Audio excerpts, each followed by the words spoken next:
Hello, if you've been here before, welcome back. If not, hi, my name is David. I make videos talking about media that I want to talk about. This is my reading wrap-up for the month of September, reviewing all of the books that I read in the month of September. I have a playlist of all the other months that I've done so far in the year of 2025, so if you want to go check those out, please do so. Joining me today is, back from last month, Gluss. And joining Gluss is Gluss's cousin, Chiquita, the banana slug that I got from Portland. And they will be joining me as I talk about the 9 total books that I read in this past month. The first book I read in the month was The Ministry of Utmost Happiness by Arundhati Roy. Beautiful, beautiful cover. I read this book because of the reading challenge that I did, the Quick the Judge reading challenge. So if you want to check out that video, you're welcome to. And yeah, I wanted to read Arundhati Roy because Arundhati Roy's other story, God of Small Things, is one of my favorite stories ever. And this book was published, I believe, 10 or 20 years after The God of Small Things. And I wanted to read more of her stuff, and I was really happy with it. It's a 4 out of 5 for me. For some reason, when I was talking about this book, I kept mentioning that it was set on a train. I have no idea why. There's nothing in the description that says anything about a train. There's nothing in the story set within a train, but I just thought it happened on a train, but whatever. So it is well interconnected stories that are well placed within each other of different characters in India, in modern day India. And I really liked how conscious it was of society, ethnicity, and religion, and it really delved into topics of ethnic struggles, religious struggles within I believe it was northern India. It covered most of the entirety of the continent, but mostly it focused on Pakistan and India. It was really beautifully written, and I was really happy with it. I didn't really connect with this story, but it's not a story for me to connect. I'm very different worldview as people depicted within the stories, but the main character, who is a trans woman, is very lively in the story and very well written, and all the characters she meets around her are also like amazing. And so it was really fun seeing them interact at the end of the book, because they have their own like individual stories that sort of narrow into like one thing, and that was really nice. I unfortunately do have to say that this specific book did not hit as well as The God of Small Things. And it also reminded me a lot of the writing style of David Mitchell, who wrote Cloud Atlas and Number 9 Dream. This one reminded me a lot of Number 9 Dream. Number 9 Dream being about a young Japanese boy going to Tokyo to try to meet his estranged father. And the different interconnected stories that happened there felt very similar to this book and vice versa. I don't want to say that this book was inspired by David Mitchell type writing, but I would say that Arundhati Roy and David Mitchell are writing the same type of way that I really like, being that you dip in and out of different stories, and that was really fun for me. And yeah, like I said, I really loved the main character and all the characters around her as well. And I was always so afraid of something bad happening to her, but the story was very nice, and the plot was very tight, was very intense, but you could see that it's going to come out all right. And it's literally called The Ministry of Utmost Happiness. And I knew it was going to get somewhere where it is the utmost happiness. And so I was really excited to get to that point. And we got there, and I was really, really happy with it. Not as good as God of Small Things, I will have to say, but pretty good nonetheless. The next book I got from the library, so I do not have a physical copy of it, and it is The Boy Who Knew Everything by Victoria Forster. This is the second book in the Piper McCloud series, and it was a 4 out of 5 for me. I wanted to keep finishing this series that I started with The Girl Who Could Fly, that I read when I was in elementary school, knowing all of a sudden that, hey, it's a trilogy, and I want to continue reading the series. And it is written for children. It's not, I don't know if it's young adults or like actual like elementary school, juvenile children. Grade writing. it's definitely written for children, but it's a really good story for children to read. It had a very surprising plot. So a lot of times when I'm reading YA stories, the plots are very predictable or very I've seen this before. But in this one, it took some turns and twists that I didn't even expect. And it was really surprising, and I was really happy with that. And some stories, I will have to say, also adult stories, written stories, have a plot that is not unexpected. However, this story did a really good job to surprise me every once in a while, and I was really happy with that.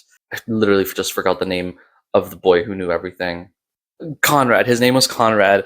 So if the first book focused mostly on Piper's upbringing, this book focused mostly on Conrad's upbringing, and I thought that was also a really surprising route to go through because from what I remembered before I read the first book of the girl who could fly, what I remembered from the first time reading it in elementary school is that this boy was an antagonist. He started as an antagonist and became a protagonist, and here he is the main character in this book following his storyline. And they also go and meet a society of people who are hidden from the real world because they all have powers and they are afraid of being hurt by the people in the real world. Alongside that, it's going through, like I said, through Conrad's entire story about him and his father, who is the president of the United States, not getting along and having issues. He also has a sister who is somewhat powered as well. And so it creates great stakes within the world because not only do we have a personal stake of, hey, we need to repair this relationship because something odd is happening to his family, and something is also happening with the world around because the children begin to team up to help save catastrophes in the world. It was started by Conrad's father. And so, Conrad's father relationship, issues that are happening in the world, they're trying to fix that and also figure out, hey, what is this secret world doing here? And then they meet the leader of the secret world, and he becomes the primary antagonist of the story, and that's also really fun. And so the story ends in a quasi cliffhanger that does get actually sort of resolved towards the last few pages of the book, but I feel there is still a lot left over that will be finished with the third book, which I will be reading next month, just to finish the series. And I was really happy with how this book came out. It's a 4 out of 5 for me. And it's a quick read as well because it is a children's book, but everything within it is really, really good for a child to read. Like, this is a story that I would want my sister, that I want anyone in her school, in schools in general, to read because it teaches a lot about friendship, being true to oneself, and also bringing in some intense stakes for characters and for them to read about these characters as well. The next book I read is along the same vein as The Boy Who Knew Everything in terms of I started reading it because I read it when I was younger. It is Running Out of Time by Margaret Peterson Haddix. This is also a young children's book, and it's about the main character, what's your name again? Jessie, who lives in an 18th century village, and her mother sends her outside of the village to find medicine for people who are dying in the village. And it turns out that they are living in a sanctuary in the middle of the 1990s. There's a movie very similar to it called The Village by M. Night Shyamalan, and one of the few movies that I've seen of him that I've actually liked. I have seen Old, that was fine. The Village, I liked it a lot. Have not seen Signs, but I've seen some parts of it, and I know that Signs is pretty good. But The Village I liked a lot. And so I was like, I kind of want to read this book because I read it when I was younger and watched the movie like a bit after that. And yeah, so it is honestly not as good as the movie. I have a little bias there. This is a 3.5 out of 5 for me. I think, as a children's book compared to the last children's book I read, fine. There's not that much here. It's a really short small book anyways, so I read it really quickly. Jessie herself is a great protagonist. You know, she goes through a lot in the story, and that's really commendable for a child of her age. She's like, I believe, oh gosh, she's like 15, less than, no, 14, something like that. I don't remember how old she is, but I also checked it. The village is set in 1840, and the village that she lives in, and then they're in 1996, actually. But yeah, the movie and the book follow similar concepts, but take different routes in their execution.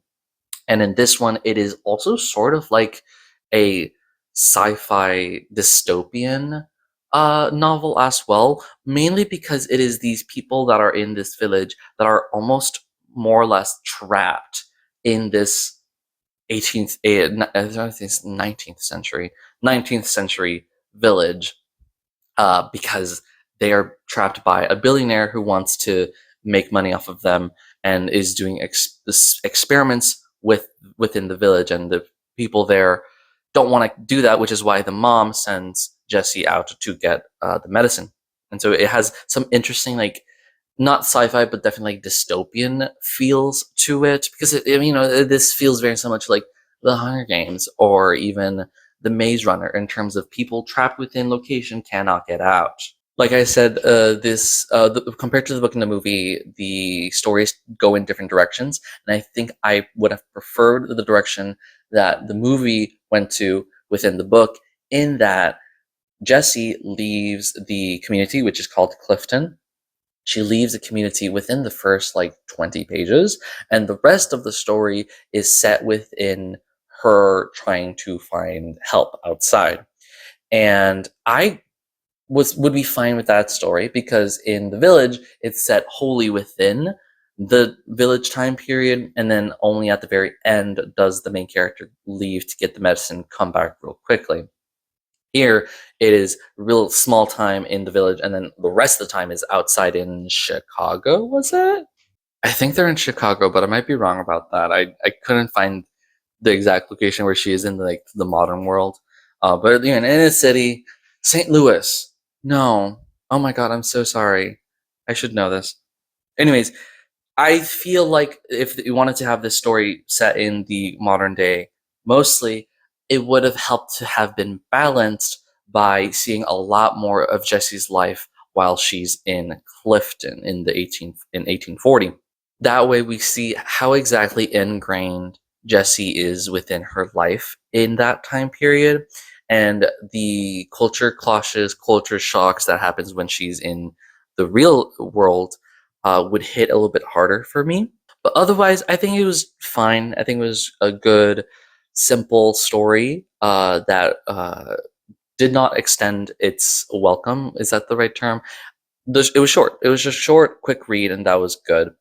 There is a sequel that I will not read because this was published in late 1990s. I think it's 96 or 95, either a year before or after this book is set in. But its sequel was published 2 years ago and is set 200 years in the future, about Jessie's ancestor, descendant. And I'm not really interested in that. And there's a bunch of other Margaret Peterson Haddix that I would read instead of that, because Margaret Peterson Haddix is a really good young adult, young children author. And this book is fine. I think it's her debut book as well, so that's something. The next two books I will talk in tandem about, which is The Best American Science Fiction Fantasy of 2016, edited by Karen Joy Fowler, and The Best Horror of the Year, Volume 8, edited by Ellen Datlow. Now, both of these I read right next to each other. What I did was, if you can see, I marked every single story and scored it, because I want to make videos reviewing these. And both of these were pretty good. I think I gave them a 4 out of 5 each, or 3 out of 5 each. They were fine. There were some really amazing stories within them. There was less bad stories in them. There was like 2 bad stories that I did not like at all in sci-fi and fantasy, and I think like 3 in horror. But overall, it was a pretty middle of the road collection, and then just handful of like amazing stories in each of them. Like there's like 6 really, really good stories in fantasy, and then 5 in horror. And I will make videos about these eventually. But I was really happy with these anthologies, and I'm really excited. I already bought the 17 and volume 9. At some point they will be arriving, and we'll be talking about them. But I love anthologies, and so the authors in here were also really fun. The next book I read in the month of September is finishing up a series that I've been trying to finish, and that is Mockingjay by Suzanne Collins, the Hunger Games series. It is honestly a 3.5 out of 5 for me. It, I think, packed in too much within such a short span of time. It's trying to stay in the same size as like Catching Fire and Hunger Games, but I think that with this kind of ending, it needed to be a little bit longer to flesh out a little bit more things. I did not quite enjoy the third act because it moved very, very quickly. And because of that, I do tend to prefer the movie here. Obviously, the movie loses a lot of details, specifically with like Joanna and District 13. However, I think that the things that the movie showed helped to clarify a lot of the, I wouldn't say ambiguous, but more like vague things that happened in Mockingjay. And I think that is a flaw within the writing in terms of Katniss is an unreliable narrator in terms of she doesn't realize much things. And I feel like it needed more to understand, you know? Because, like, the third act was packed full of stuff. Like, this is when Katniss is in the Capitol trying to kill Snow. And the group members that she's with, they, like, die very, very quickly. And they do die very quickly in the movie, but at least in the movie, they have, like, at least a moment, a shot. You can see when they happened, when they died, etc. But in the book, a lot of it happens really quickly without even, like, noticing what the fuck happened. And I was, like, not that happy about it. I did very much like the first 2 acts, specifically within District 13, which is where it beats out the movie because it has a lot more detail within that space. But the third act needed to be much, much longer to flesh out exactly what is happening, so it feels more intense, right? It moves really quickly. It just feels like a lot of things are happening really, really fast, which is kind of what is happening within the story.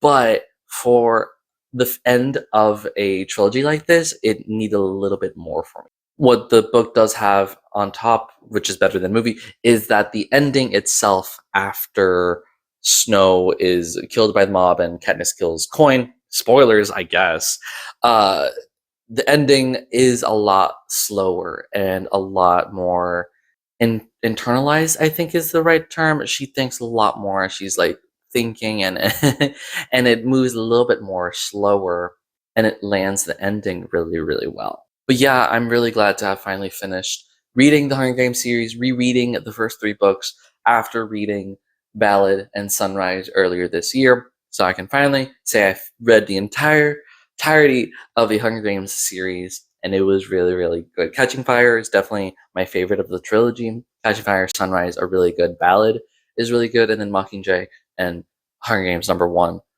good. It's a great series. Also continuing a reread of a series that I've been talking about before, I have The Titan's Curse by Rick Riordan. This is book 3 of the Percy Jackson series that I've been rereading. And this one's a 4 out of 5 for me. I think it is getting better as we keep going. And it has great atmosphere. This is set during the winter time. This is when we start going into parts of the story that I don't remember fully, and it was really fun to revisit this quest and what they had to do. Artemis being trapped and having to save Artemis was a really, really fun stake, and Annabeth being captured and kidnapped and not there. I did not remember that at all, and so that hit really hard when Percy was really scared about that and wanted to do something about that as well. The new characters added, that being Bianca, Nico, Zoe, and Talia. Amazing, amazing writing for all of them, especially because almost all 3 of them do not reoccur more than like once or twice, besides like Nico. Like Bianca, spoiler, dies. Zoe, spoiler, dies. Talia, spoiler, goes into the with the hunters of Artemis, and I don't remember when she reappears, unfortunately, but I know that this was a moment for all four of those characters, including Nico, to stand out as characters, and that was a really, really good job to show them off. And then Nico obviously comes back a little later, but the three girls, at least, really well written. And also, this story is a little bit more complex as well, and I was really happy with that because we are feeling a sense of maturity. And I know that for me, the fourth book is the most quote unquote complex. More things happening, more teases as to what's happening, and this is when we're starting to get a little bit more of that as well. And I think that the last few chapters of like the climax between Percy and Luke and Atlas were fine. I think they moved a little too quickly, but it was fine compared to the vast amount of space that happened in the journey before that was really, really good. One gripe I had is that it had some weird writing for Grover. I think it is a product of its time, but Grover was a really like weird with the Hunters of Artemis because he's a satyr and he's sort of like, I wouldn't say infatuated, but definitely like infatuated with the Hunters of Artemis because they are beings of nature, and the way that he was focused on them felt a little weird considering, yeah, he's a satyr, but he's also a guy and also young. I think what, 13 now, 14. Ages over, no, he was, Percy was 12, 13, 14, something like that. No, he's much older than Percy. I don't remember. It just felt weird because he might be a satyr, but he's also a guy acting weird to girls. And I feel that that is just a product of the time, and I hope that they don't. If they do something with that in the TV show, which I'm really excited for to see it come out eventually, I think season 3 is filming right now. I hope they make it more so that he's like in awe of the Hunters of Artemis and like wants to learn from them about nature instead of being like dopey hard eyes drooling over them like he is in this book. That's a little weird. Also, he's a little childish, which is weird too. Specifically with his search for Pan, his like desperation feels too desperate and not realistic. And so I feel like the writing for Grover is starting to sour a little bit, and I don't remember how it sort of ends, and I hope that it fixes in the fourth and fifth books of the series, and then after that, Grover's no longer in the story as much, unfortunately.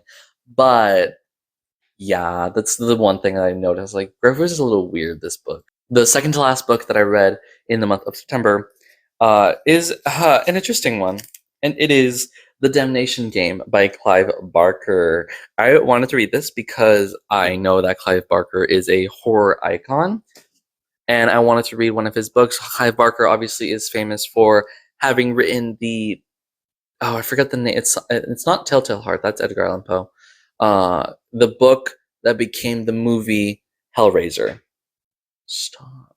And so I wanted to read something of his that was not the Hellraiser book. And so I found his first horror novel, The Damnation Game. And it is a 3.5 out of 5 for me. Similar to Titan's Curse, product of its time. It was written in the 80s, and I felt its 80s-ness within the writing of the male and female characters, that being all the characters there. But the way that the relationship is written in here, it is a good horror. It is a good horror. However, some elements of the story I did not quite enjoy in terms of being a little uncomfortable with them, but it had some good scary moments, and I like that. It is a simple story. It is not advertised as a simple story. It is about a man who hires this ex-felon to be a bodyguard in his house, and he's trying to protect against the this other supernatural man who wants to take his soul after losing a game of cards, a gambling game. He gambles his soul away and he wants to not die. And so this causes this power struggle between the rich guy with his daughter who's psychic, his servants who are just human and they're just there to get paid, and the bodyguard who's the main character who just is in jail and he's like in his 30s, versus the supernatural guy who has supernatural forces. He also at the very end hypnotizes two American missionaries to fight for him, and that was a little odd, funny. And then also a psycho killer murderer that he also controls. That's a little. This character was a little bit of like, yeah, this is content that I don't quite enjoy to read about.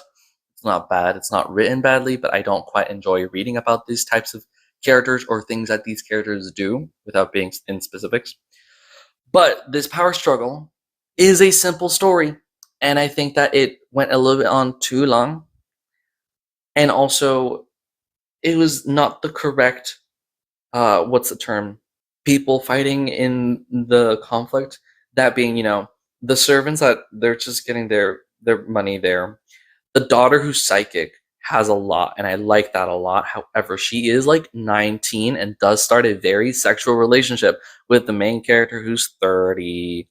And that felt weird, and it felt very 80s. And the way that the rich man and the supernatural man interact with each other felt very also homoerotic, but also homophobic at the same time. And I hated that. But it was a interesting ride, and I was fine with it. It was written very well, I will say that, and so I can tell why Clive Barker is really good. I think this is he's just finding his footing for what he wants to do in the horror genre, and I'm fine about it. It's a 3.5 out of 5 for me. Had some interesting elements though that I did like. Like mostly, it is whatever happened with the daughter who's psychic. That was really fun.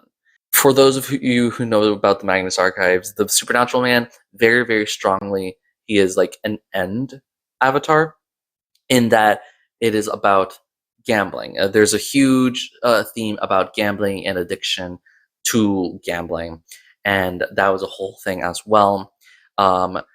Death and also nothingness. Like the two main character, the main character and the daughter go into a room that the villain lived in, and it is just a room of nothingness in terms of you walk in there and you just want to lay down and die because it's nothing. And it felt very, very similar to like end avatar statements in Magnus Archives and Protocol, that I'm like, this I feel like Johnny Sims read this book because he's drawing a lot of these things are very similar, very, very similar. And this is set in the UK. So it's very likely he could have read this. I don't know.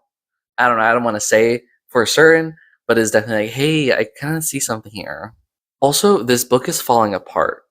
This is tape on the sides here, and I have like edges that are breaking off. Do you want to see something truly horrifying?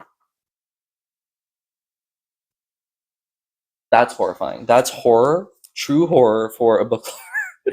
um, so I am debating whether keeping this book or not, or getting a new copy. I don't know if I even enjoy the story enough to want to keep it. So I don't know. We'll see. We'll see what I feel about it. What are y'all doing on there?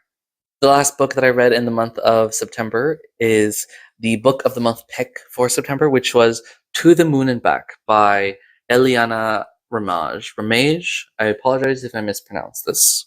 It's about a Cherokee young girl who wants to become an astronaut, and it goes through her life through 1987 to 2017 when she is learning and growing and wanting to become an astronaut alongside her tenuous relationships with her sister, her mother, and her lesbian lovers, because she's also a lesbian. And this one, it fluctuated. It was good and bad at times, and overall, I think it's a 3.5, leaning towards a 4, leaning away from a 4, 3.5 type. was really difficult. I loved the main character. I think out of all of the books here, they all had amazing characters, I will say, this month. Amazing characters.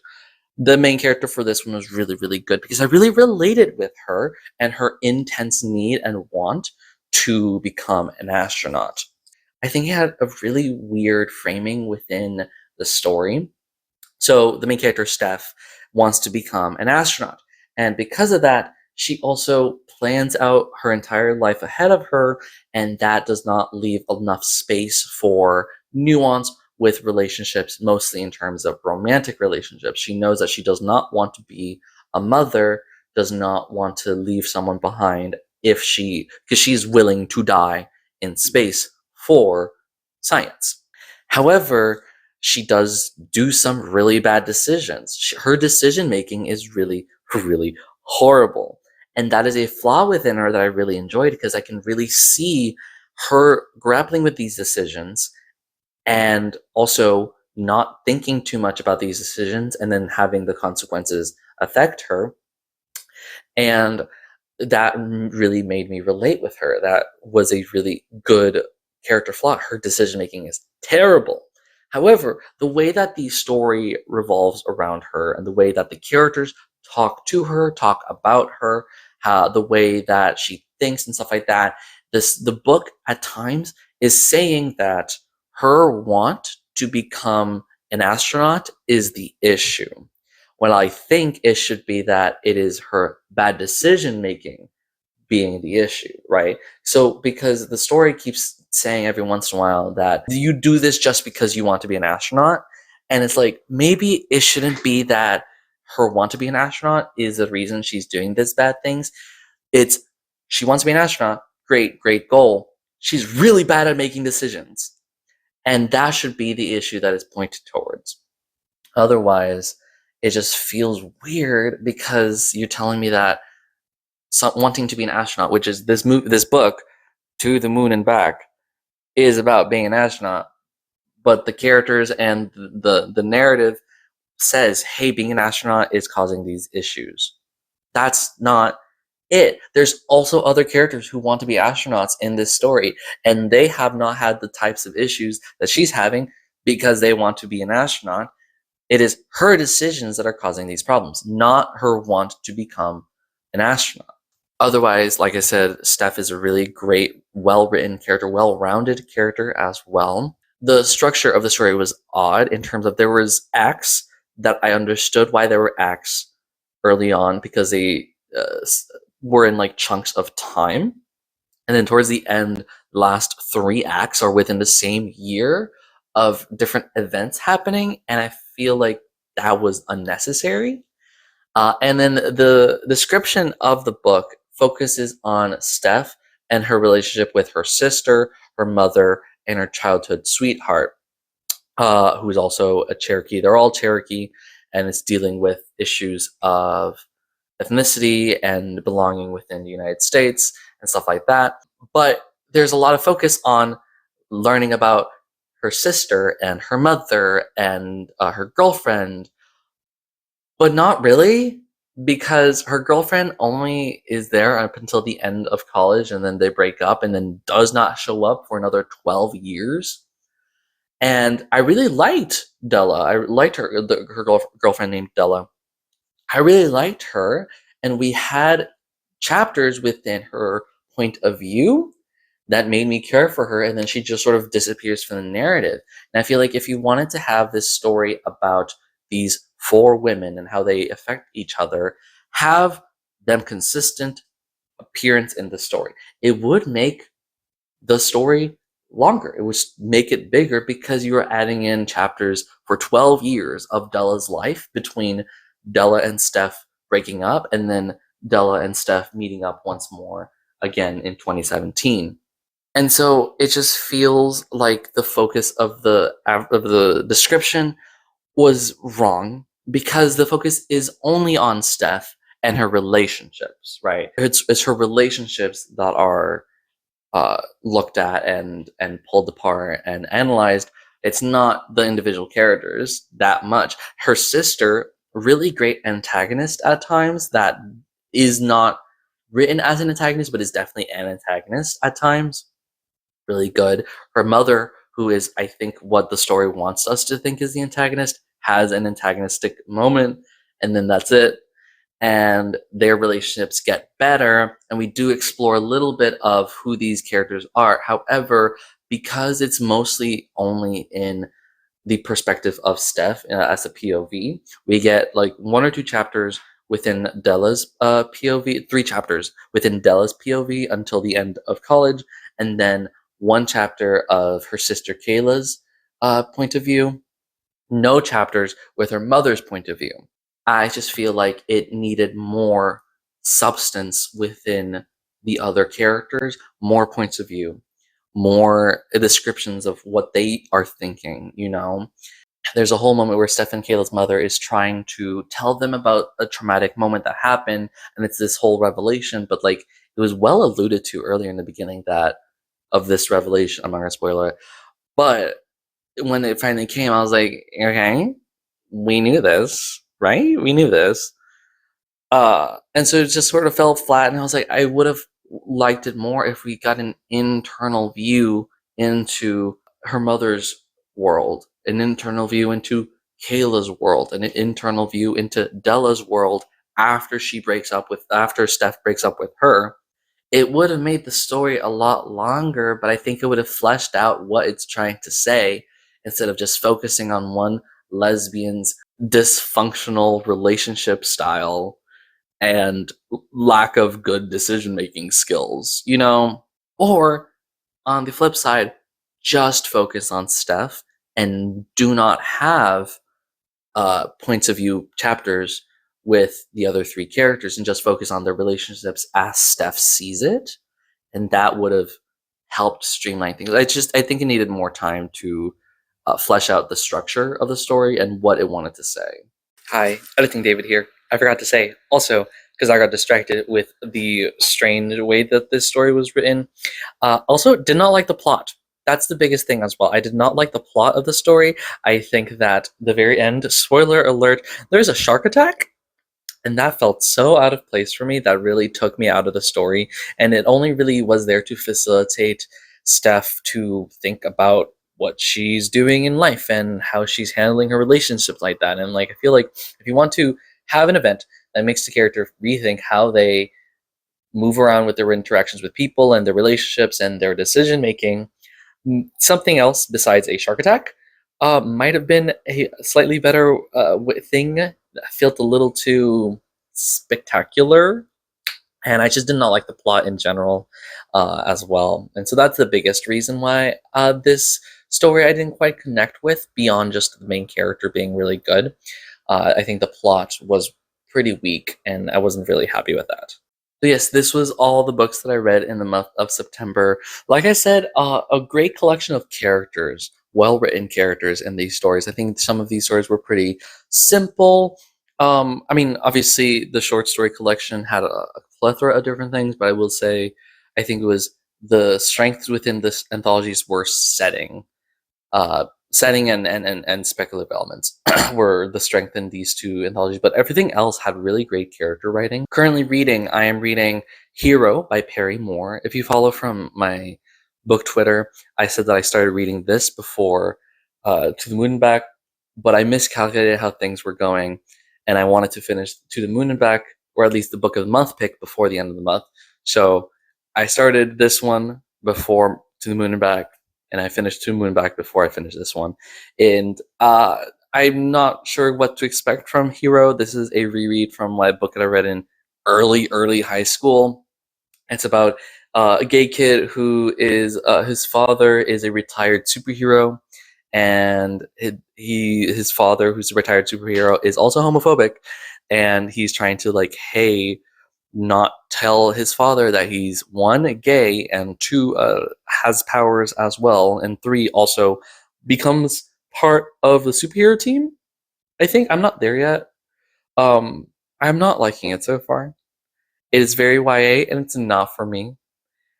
He runs away from his dad because his dad surprises him one day while he's watching adult content, and he breaks the computer and the computer is he believes is frozen on that adult content, which is also themed to superheroes. So that's like two strikes already, being gay and superheroes at the same time. And so he runs away because of that. And I felt that was weird. But I don't know. I don't remember anything about this book. I had it on my shelves for like a long ass time. I don't quite like it enough, but I'm still gonna finish it because feels like a quick read. But yeah, we'll see how it is. I might just finish it and just give it away. It's not for me anymore. This was really important for me when I was younger and learning who I was, but I'm not that anymore. So let's see. Anyway, thank you very much for coming on this journey. Let me know what you think. If you saw, have you read any of these books before? What do you think? Or if these sounded interesting to you, if you're going to read them, let me know as well. Thank you very much for watching. Don't forget to like, comment, and subscribe. Share with your friends. Let me know what you think. Don't forget to be passionate, and I'll see you later.